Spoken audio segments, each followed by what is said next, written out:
আমাদের সংসারে অশান্তি, আমাদের মানে পরিবারের থাকাই মুশকিল হয়ে যাচ্ছে। 1500 টাকা দিলে 7,500 টাকা উনি দিবেন। ট্রেনিং এর কথা বলে আমাদের সাথে বড় ধরনের একটা প্রতারণা করেছে এরা। রাজশাহীর বুধপাড়া এলাকায় হস্তশিল্প ভিত্তিক একটি নারী সংগঠনের সভাপতির বাড়ি ঘেরাও করেছেন চারঘাট উপজেলার সারদা এলাকা থেকে আসা প্রায় 40 জন নারী।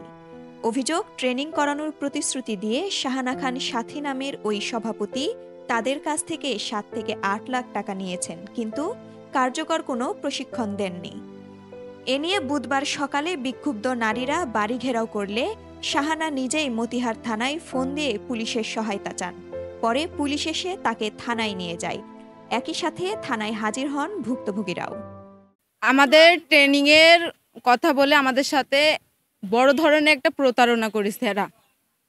আমরা মেয়ে মানুষেরা অনেক সরল সহজ, যখন কোনো মেয়ে বা কোনো মানুষ যখন সাহায্যের হাত বাড়াই তখন আমরা হাত বাড়াই দিই। এরকম করতে গিয়ে আমরা আজকে ধোঁকার সম্মুখীন হয়েছি। রাজশাহী মহিলা হস্তশিল্প শ্রমিক ইউনিয়ন নামের সংগঠনটি 13 সদস্য নিয়ে গঠিত হলেও কার্যক্রমের অর্থের লেনদেন চলে এককভাবে সভাপতি শাহানা খান সাথীর মাধ্যমে।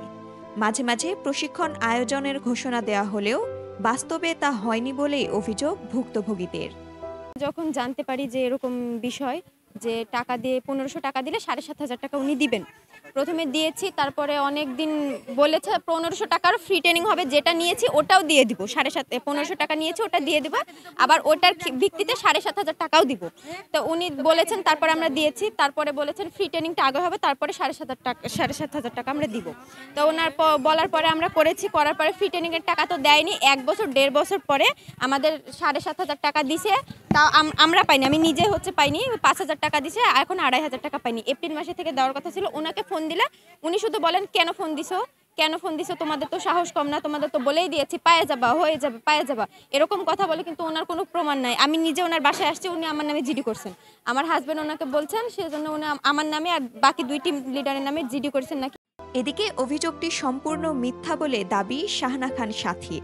তিনি বলেন, সব অভিযোগ মিথ্যা, আমি কাউকে এভাবে প্রতারণা করিনি, কোনো মোটা অঙ্কের লেনদেনও হয়নি আমার মাধ্যমে। তবে শেষ কবে, কার কাছ থেকে কত টাকা নিয়েছেন এ প্রশ্নের উত্তর দিতে পারেননি শাহানা। আচ্ছা, সমিতি, আমরা মহিলা মানুষ, আমাদের নির্ধারিত কোনো অফিস নাই, আমরা এক জায়গায় বসেই কাজ করি। হেড অফিস এটা না, যেখান থেকে রেজিস্ট্রেশন পেয়েছি সেই অফিসই। হ্যাঁ জি, তো সেটাই তো আমার কথা, যে আমার অফিস নাই, তারা দেখেনি, তারা জানে না, তারা কিছু বোঝেনি, অযথাই আমাকে এতগুলো টাকা দিয়ে দিল, এটা তো আমারও প্রশ্ন। না আপু, এই মুহূর্তে মনে নাই, না এই মুহূর্তে আমার মনে নাই। তারা যেভাবে বলছে, যেভাবে আর কয়েকদিন থেকে আছে, হয়তো আমার ফোনে হিসাব আছে বা জি, না অবশ্যই আছে, কিন্তু এই মুহূর্তে তো আমার কাছে নাই, এই জন্য আমি বলতে পারছি না।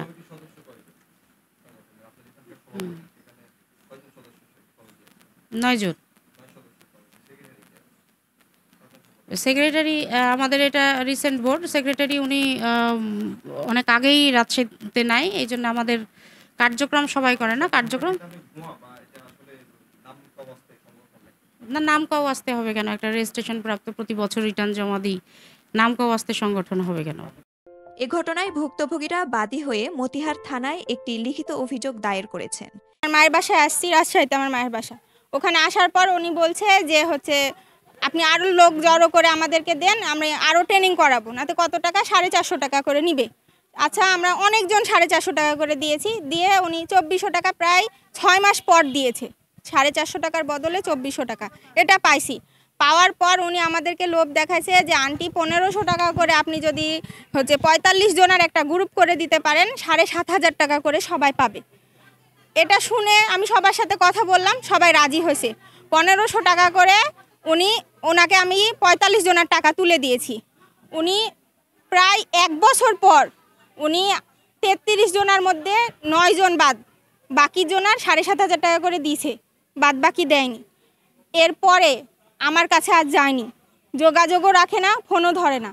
তারপরে চারঘাট থেকে শুরু করে আপনার এইদিক বানেশ্বর আর এইদিক মুক্তারপুর, এইটুকের মধ্যে উনি এইবার জানুয়ারি মাসে 8 লক্ষ থেকে 10 লক্ষ টাকা উনি নিয়ে আসছে। এখন নিয়ে আসার পরে আমরা বারবার ওনাকে বলছি আমাদের ট্রেনিং দেন, টাকা দেন, আজকে না কালকে বারবার ডেট চেঞ্জ করছে। 26 তারিখ ফাইনাল ডেট ছিল, আমাদেরকে দেয় নাই। আমাদের সংসারে অশান্তি, আমাদের মানে পরিবারের থাকাই মুশকিল হয়ে যাচ্ছে। টাকা দিচ্ছে না, মানুষজন এসে ঝামেলা করছে। একজন না, প্রায় 1000 মেয়ের টাকা উনি নিয়েছে। এখন ওই ডাইরেক্ট ডিক্লিয়ার দিচ্ছে আমি টাকা দিতে পারবো না। এ বিষয়ে মতিহার থানার ভারপ্রাপ্ত কর্মকর্তা আব্দুল মালিক বলেন, অভিযোগ পেয়েছি, তদন্ত চলছে।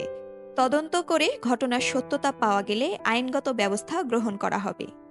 অন্যদিকে ভবিষ্যতে প্রশিক্ষণের আশায় যারা অর্থ দিয়েছিলেন, এখন তারা সেই অর্থ ফেরত ও প্রতারিত হওয়ার বিচার দাবি করছেন।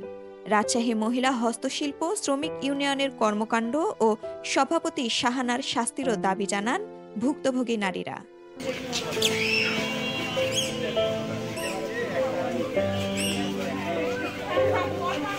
উত্তরভূমি ডেস্ক, রাজশাহী।